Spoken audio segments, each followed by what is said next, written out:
اس اندھیری قبر میں جب لوگ قبرستان سے آ جاتے ہیں، عجیب و غریب آوازیں مردے کو سنائی دینے لگتی، زمین ہلنے لگتی ہے اور دونوں جانب سے دباتی ہے زمین۔ میرے آقا صلی اللہ علیہ وسلم نے فرمایا ان ضغطۃ القبر حق، قبر کا جھٹکا دینا حق ہے، ہر ایک کے ساتھ ہوگا۔ صحابی رسول سعد بن معاذ کے بارے میں حضور نے فرمایا ان کو قبر دبا رہی تھی۔ قبر سب کو دبائے گی، لیکن کچھ کو ایسے دبائے گی کہ ان کی ہڈی پسلیاں الگ ہو جائیں، اور کچھ کو محبت سے دبائے گی۔ لیکن فرمایا کہ قبر جو ہے اس وقت اندھیری اور پھر عجیب و غریب آوازیں، تنہائی الگ، کوئی نہیں ہے قریب، کوئی نہیں ہے۔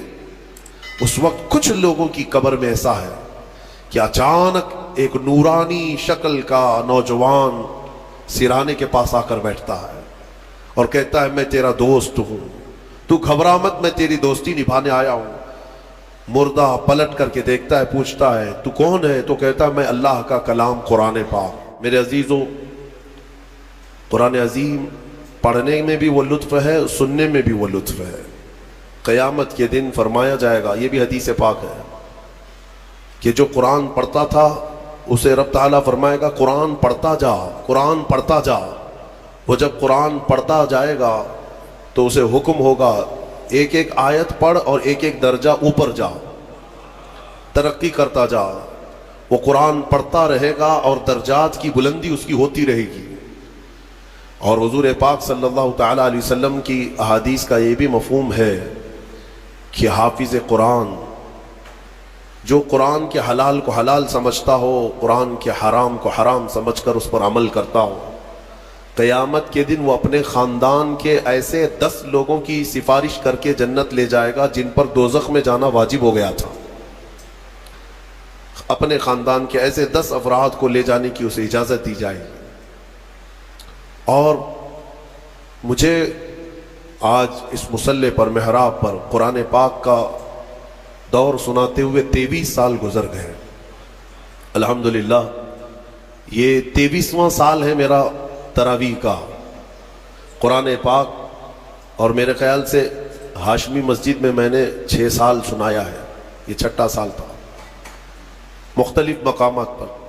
لیکن کبھی یہ موٹے قرآن کو، اتنا ضخیم قرآن اٹھا کر کے ہم دیکھتے ہیں تو یقین نہیں ہوتا کہ یہ پورا کا پورا سینے میں آیا کیسے۔ رک جائیں میرے پیارے عزیز دوستو، اگر آپ نے اس ویڈیو کو پلے ہی کر بھی دیے ہیں تو مفتی سلمان اظہری صاحب کے اس بیان کو سن کر جائیے گا کہ جب انسان اس دنیا سے مر جاتا ہے، جب اس کو قبر میں دفنا دیا جاتا ہے نا، تو 40 دن تک ہمارے قبر میں کیا عذاب ہوتی ہے یہ آپ کو معلوم نہیں ہے۔ معلوم ہے دوستو کہ قبر کی چوڑائی کتنی ہوتی ہے؟ اتنی چوڑائی ہوتی ہے، اور قبر میں اندھیرا ہوتا ہے، نہ اس میں روشنی ہے، نہ آپ کو کروٹ لینے کی جگہ ہے۔ تو آپ اندھیری قبر میں کیسے رہیں گے؟ آپ نرم گدوں پر سوتے ہیں، اگر آپ کے شریر میں کوئی ٹچ کر دے تو آپ کو رات بھر نیند نہیں آتی ہے، تو پھر آپ قبر کی اندھیری کوٹری میں کیسے سوئیں گے؟ تو چلیے اس کو معلوم کرنے کے لیے کہ ہمارے قبر میں 40 دن تک کیا عذاب ہوگا، سب سے پہلے جاننے کے لیے مفتی سلمان اظہری صاحب کے زبان سے بیانات کو سماعت کرتے ہیں۔ اور جب بندہ پڑھنے لگتا ہے حافظ قرآن، حقیقت میں بتاؤں، میں اپنی بات بتا رہا ہوں، باقی دوسرے حفاظ اکرام وہ بہتر جانتے ہیں، ہماری محنت سے کچھ نہیں ہوتا۔ جب پڑھنے کے لیے وہ کھڑا ہو جاتا ہے تو من جانب اللہ، خود اللہ تعالیٰ اس کی مدد فرماتا ہے۔ اگر اللہ رب العزت دروازے نہ کھولے تو وہ ایک آیت آگے نہیں بڑھ پائے گا۔ ہاں، یہ رب تبارک و تعالیٰ کی طرف سے انعام ہے، اکرام ہے۔ میرے عزیزو، یہ قرآن یاد کرنے کے لیے جب بچے بھی کوشش کرتے ہیں تو 5 سال کے بچے بھی حافظ قرآن بنے، دنیا میں ریکارڈ ہے۔ اور آپ کو پتہ ہے حضرت سیدنا مخدوم جہانگیر اشرف سمنانی رحمۃ اللہ تعالی علیہ 7 سال کی عمر میں قرات سبع یعنی 7 قراتوں کے ساتھ حافظ قرآن ہو چکے تھے۔ وہ بڑے بڑے علماء بھی نہیں آج 7 قرات جانتے ہیں۔ 7 قراتیں ہیں قرآن پاک کی، سب میں الگ الگ انداز ہے پڑھنے کے، اور وہ ایک عربی لینگویج جاننے والا، نحو اور صرف اور ان تمام امور کو جاننے والا یہ قرات سبع بہتر سمجھ سکتا ہے، عام لوگوں کے سمجھ میں نہیں آئے گی یہ چیزیں۔ وہ 7 سال کی عمر میں 7 قراتوں کے ساتھ حافظ تھے۔ میرے عزیزو، یہ قرآن آج بھی معجزہ ہے۔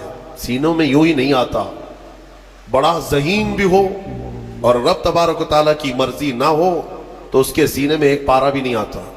اور کبھی ہم نے دیکھا ہے بڑا کند ذہن ہے، کچھ آتا نہیں ہے، اسکول میں 0 تھا لیکن قرآن حفظ کرنے پر لگا تو پورا حافظ قرآن بنا ہے.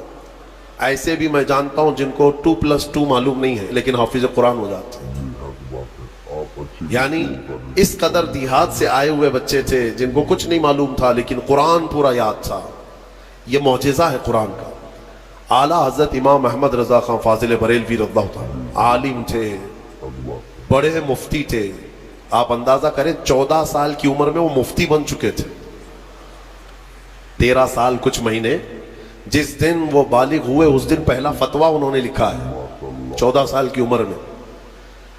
بہترین عالم، بہترین مفتی، لیکن حافظ نہیں تھے. آپ قرآن کے حافظ نہیں تھے. کسی نے آپ کو خط میں القاب لکھا، حضرت علامہ مولانا حافظ و قاری احمد رضا خان صاحب، اس میں حافظ و قاری کا بھی لقب لگا دیا. دوسرے ہوں تو پھیل جائیں گے کہ جتنے لقب فری میں ملے اچھا ہی ہے. اعلیٰ حضرت نے دیکھا کہ میں حافظ ہوں نہیں اور لوگ مجھے حافظ سمجھ رہے ہیں. یہ شعبان کی آخری تاریخ تھی شاید، دوسرے دن سے رمضان شروع ہو رہا تھا. آپ نے اس خط والے کے گمان کے مطابق اپنے آپ کو اتارنے کے لیے عزم کر لیا کہ اس کے خط کا جواب بعد میں لکھوں گا، حافظ قرآن پہلے بنوں گا. کیونکہ اس نے حافظ کہا ہے، مجھے حافظ قرآن کہا. تو اعلیٰ حضرت کا معمول یہ تھا کہ روزانہ رمضان میں فجر سے لے کر کے شام تک ایک پارہ یاد کرتے تھے اور تراویح میں ایک پارہ سنا دیتے تھے. یہاں تک کہ 29ویں رمضان کو یا 27 کو آپ مکمل 1 مہینے کے اندر حافظ قرآن ہو گئے. 1 مہینے کے اندر حافظ قرآن، ہاں 1 مہینے میں وہ حافظ قرآن ہو گئے. قرآن کا یہ معجزہ ہے. اللہ تبارک و تعالیٰ وہ جس کے سینے میں چاہے اس کو عطا فرماتے ہیں. میرے عزیزو، آج بھی بہت سارے ایسے بچے ہیں جو قرآن کو یاد کرتے ہیں بہت بچپن میں، اور ان کے ذہن کے دریچے ایسے کھل جاتے ہیں. آپ نے مولانا حارث صاحب کے پیچھے بھی تراویح پڑھی ہے، یہ ہمارے بھتیجے ہیں. انہوں نے تقریباً 4.5 مہینے میں پورا حفظ قرآن کیا. الحمدللہ انہوں نے بھی ایک ریکارڈ قائم کیا تھا. اور اپنے سبق کے دوران انہوں نے 29واں پارہ 2 دن میں پورا پارہ سنایا تھا. آدھا پارہ ایک دن یاد کر لیا.